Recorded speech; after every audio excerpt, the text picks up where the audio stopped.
أعوذ بالله من الشيطان الرجيم. بسم الله الرحمن الرحيم. سبحان الذي أسرى بعبده ليلا من المسجد الحرام إلى المسجد الأقصى الذي باركنا حوله لنريه من آياتنا إنه هو السميع البصير. وآتينا موسى الكتاب وجعلناه هدى لبني إسرائيل ألا تتخذوا من دوني وكيلا ذرية من حملنا مع نوح إنه كان عبدا شكورا. وقضينا إلى بني إسرائيل في الكتاب لتفسدن في الأرض مرتين ولتعلن علوا كبيرا. فإذا جاء وعد أولاهما بعثنا عليكم عبادا لنا أولي بأس شديد فجاسوا خلال الديار وكان وعدا مفعولا. ثم رددنا لكم الكرة عليهم وأمددناكم بأموال وبنين وجعلناكم أكثر نفيرا. إن أحسنتم أحسنتم لأنفسكم وإن أسأتم فلها. فإذا جاء وعد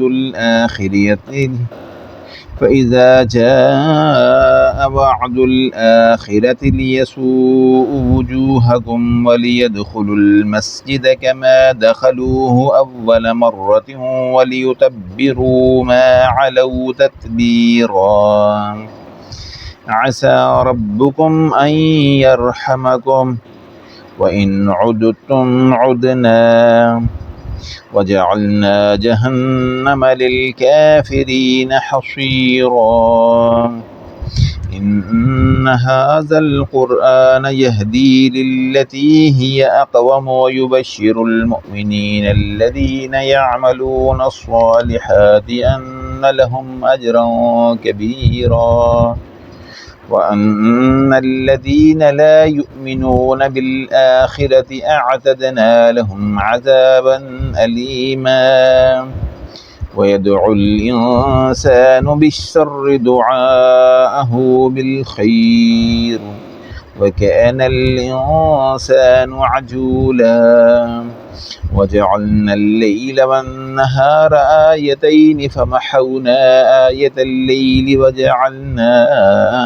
آية النهار مبصرة لتبتغوا فضلا من ربكم ولتعلموا عدد السنين والحساب وكل شيء فصلناه تفصيلا. وكل إنسان ألزمناه طائره في عنقه ونخرج له يوم القيامة كتابا يلقاه منشورا. اقرأ كتابك كفى بنفسك اليوم عليك حسيبا. من اهتدى فإنما يهتدي لنفسه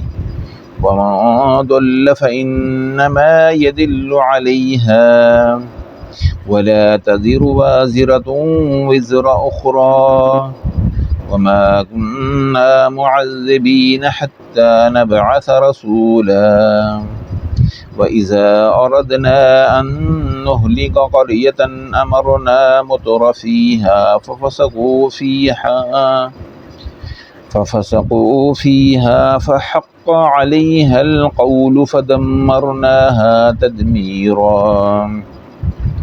وكم أهلكنا من القرون من بعد نوح وكفى بربك بذنوب عباده خبيرا بصيرا. من كان يريد العاجلة عجلنا له فيها ما نشاء لمن نريد ثم جعلنا له جهنم يصلاها مذموما مدحورا ومن أراد الآخرة وسعى لها سعيها وهو مؤمن فأولئك كان سعيهم مشكورا كلا نمد هؤلاء وهؤلاء من عطاء ربك وما كان عطاء ربك محظورا انظر كيف فضلنا بعضهم على بعض وللآخرة أكبر درجات وأكبر تفضيلا لا تجعل مع الله إلها آخر فتقعد مذموما مخذولا وقضى ربك ألا تعبدوا إلا إياه وبالوالدين إحسانا إما يبلغن عندك الكبر أحدهما أو كلاهما فلا تقل لهما أف ولا تنهرهما وقل لهما قولا كريما واخفض لهما جناح الذل من الرحمة وقل رب ارحمهما كما ربياني صغيرا ربكم أعلم بما في نفوسكم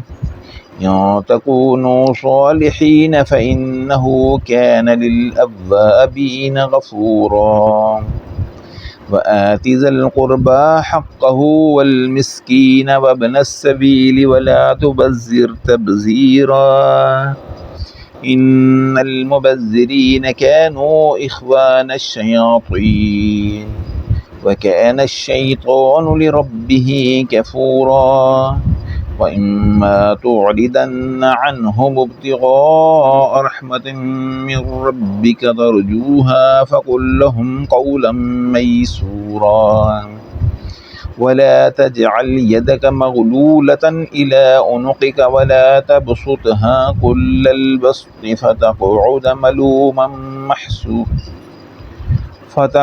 ملوما محسورا إن ربك يبسط الرزق لمن يشاء ويقدر إنه كان بعباده خبيرا بصيرا ولا تقتلوا أولادكم خشية إملاق نحن نرزقهم وإياكم إن قتلهم كان خطأ كبيرا ولا تقربوا الزنا إنه كان فاحشا وساء سبيلا ولا تقتلوا النفس التي حرم الله إلا بالحق ومن قتل مظلوما فقد جعلنا لوليه سلطانا فلا يسرف في القتل إنه كان منصورا ولا تقربوا مال اليتيم إلا بالتي هي أحسن حتى يبلغ أشده وأوفوا بالعهد إن العهد كان مسؤولا وأوفوا الكيل إذا كلتم وزنوا بالقسطاس المستقيم ذلك خير وأحسن تأويلا ولا تقف ما ليس لك به علم إن السمع والبصر والفؤاد كل أولئك كان عنه مسؤولا ولا تمش في الأرض مرحا إنك لن تخرق الأرض ولن تبلغ الجبال طولا كل ذلك كان سيئه عند ربك مكروها ذلك مما أوحى إليك ربك من الحكمة ولا تجعل مع الله إلها آخر فتلقى في جهنم ملوما مدحورا أفأصفاكم ربكم بالبنين واتخذ من الملائكة إناثا إنكم لتقولون قولا عظيما ولقد صرفنا في هذا القرآن ليذكروا وما يزيدهم إلا نفورا قل لو كان معه آلهة كما يقولون إذا لابتغوا إلى ذي العرش سبيلا سبحانه وتعالى عما يقولون علوا كبيرا تسبح له السماوات السبع والأرض ومن فيهن وإن من شيء إلا يسبح بحمده ولكن لا تفقهون تسبيحهم إنه كان حليما غفورا وإذا قرأت القرآن جعلنا بينك وبين الذين لا يؤمنون بالآخرة حجابا مستورا وجعلنا على قلوبهم أكنة أن يفقهوه وفي آذانهم وقرا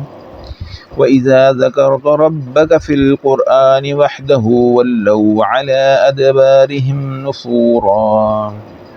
نحن أعلم بما يستمعون به إذ يستمعون إليك وإذ هم نجوى إذ يقول الظالمون إن تتبعون إلا رجلا مسحورا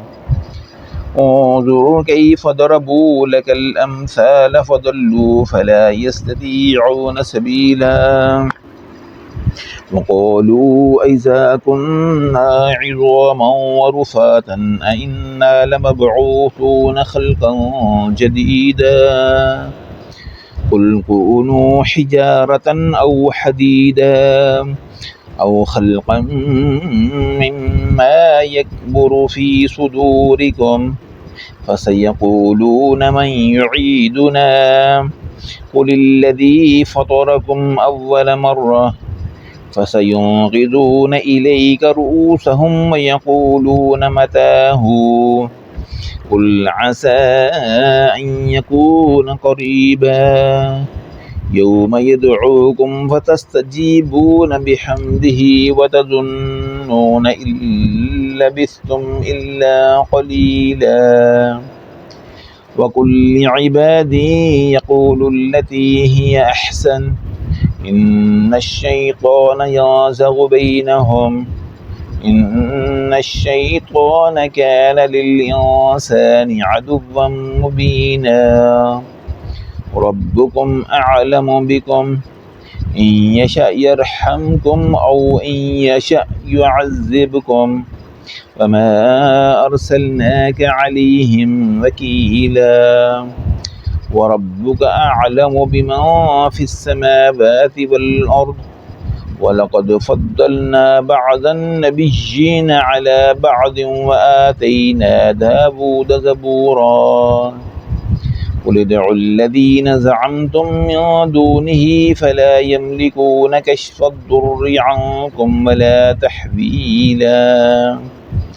أولئك الذين يدعون يبتغون إلى ربهم الوسيلة أيهم أقرب ويرجون رحمته ويخافون عذابه إن عذاب ربك كان محذورا وإن من قرية إلا نحن مهلكوها قبل يوم القيامة أو معذبوها عذابا شديدا كان ذلك في الكتاب مسطورا وما منعنا أن نرسل بالآيات إلا أن كذب بها الأولون وآتينا ثمود الناقة مبصرة فظلموا بها وما نرسل بالآيات إلا تخويفا وإذ قلنا لك إن ربك أحاط بالناس وما جعلنا الرؤيا التي أريناك إلا فتنة للناس والشجرة الملعونة في القرآن ونخوفهم فما يزيدهم إلا طغيانا كبيرا. وإذ قلنا للملائكة اسجدوا لآدم فسجدوا إلا إبليس قال أأسجد لمن خلقت طينا قال أرأيتك هذا الذي كرمت علي لئن أخرتني إلى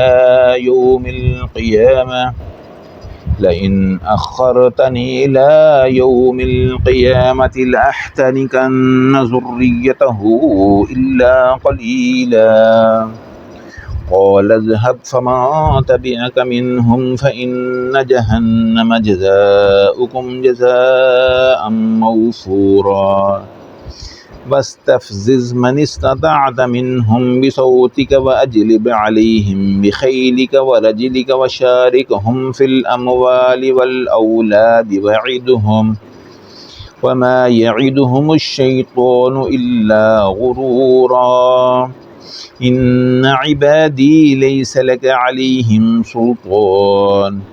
وكفى بربك وكيلا ربكم الذي يزجي لكم الفلك في البحر لتبتغوا من فضله إنه كان بكم رحيما وإذا مسكم الضر في البحر ضل من تدعون إلا إياه فلما نجاكم إلى البر أعرضتم وكان الإنسان كفورا أفأمنتم أن يخسف بكم جانب البر أو يرسل عليكم حاصبا ثم لا تجدوا لكم وكيلا أم أمنتم أن يعيدكم فيه تارة أخرى فيرسل عليكم قاصفا من الريح فيغرقكم بما كفرتم ثم لا تجدوا لكم علينا به تبيعا ولقد كرمنا بني آدم وحملناهم في البر والبحر ورزقناهم من الطيبات وفضلناهم على كثير ممن خلقنا تفضيلا يوم ندعو كل أناس بإمامهم فمن أوتي كتابه بيمينه فأولئك يقرؤون كتابهم ولا يظلمون فتيلا ومن كان في هذه أعمى فهو في الآخرة أعمى وأضل سبيلا وإن كادوا ليفتنونك عن الذي أوحينا إليك لتفتري علينا غيره وإذا لاتخذوك خليلا ولولا أن ثبتناك لقد كدت تركن إليهم شيئا قليلا إذا لأذقناك ضعف الحياة وضعف الممات ثم لا تجد لك علينا نصيرا وإن كادوا ليستفزونك من الأرض ليخرجوك منها وإذا لا يلبثون خلافك إلا قليلا سنة من قد أرسلنا قبلك من رسلنا ولا تجد لسنتنا تحويلا أقم الصلاة لدلوك الشمس إلى غسق الليل وقرآن الفجر إن قرآن الفجر كان مشهودا ومن الليل فتهجد به نافلة لك عسى أن يبعثك ربك مقاما محمودا وقل رب أدخلني مدخل صدق وأخرجني مخرج صدق واجعل لي من لدنك سلطانا نصيرا وقل جاء الحق وزهق الباطل إن الباطل كان زهوقا وننزل من القرآن ما هو شفاء ورحمة للمؤمنين ولا يزيد الظالمين إلا خسارا. وإذا أنعمنا على الإنسان أعرض ونأى بجانبه وإذا مسه الشر كان يئوسا. قل كل يعمل على شاكلته فربكم أعلم بمن هو أهدى سبيلا. ويسألونك عن الروح قل الروح من أمر ربي وما أوتيتم من العلم إلا قليلا. ولئن شئنا لنذهبن بالذي أوحينا إليك ثم لا تجد لك به علينا وكيلا. إلا رحمة من ربك إن فضله كان عليك كبيرا. قل لئن اجتمعت الإنس والجن على أن يأتوا بمثل هذا القرآن لا يأتون بمثله ولو كان بعضهم لبعض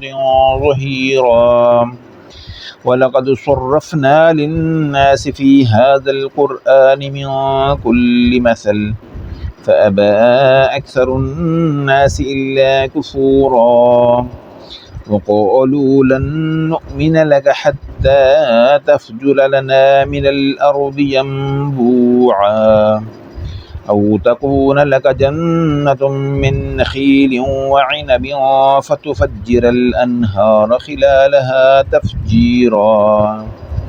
أو تسقط السماء كما زعمت علينا كسفا أو تأتي بالله والملائكة قبيلا أو يكون لك بيت من زخرف أو ترقى في السماء ولن نؤمن لرقيك حتى تنزل علينا كتابا نقرأه قل سبحان ربي هل كنت إلا بشرا رسولا. وما منع الناس أن يؤمنوا إذ جاءهم الهدى إلا أن قالوا أبعث الله بشرا رسولا. قل لو كان في الأرض ملائكة يمشون مطمئنين لنزلنا عليهم من السماء ملكا رسولا. قل كفى بالله شهيدا بيني وبينكم إنه كان بعباده خبيرا بصيرا. ومن يهد الله فهو المهتد ومن يضلل فلا تجد لهم أولياء من دونه ونحشرهم يوم القيامة على وجوههم عميا وبكما وصما مأواهم جهنم كلما خبت زدناهم سعيرا. ذلك جزاؤهم بأنهم كفروا بآياتنا وقالوا أئذا كنا عظاما ورفاتا أئنا لمبعوثون خلقا جديدا. أولم يروا أن الله الذي خلق السماوات والأرض قادر على أن يخلق مثلهم وجعل لهم أجلا لا ريب فيه فأبى الظالمون إلا كفورا.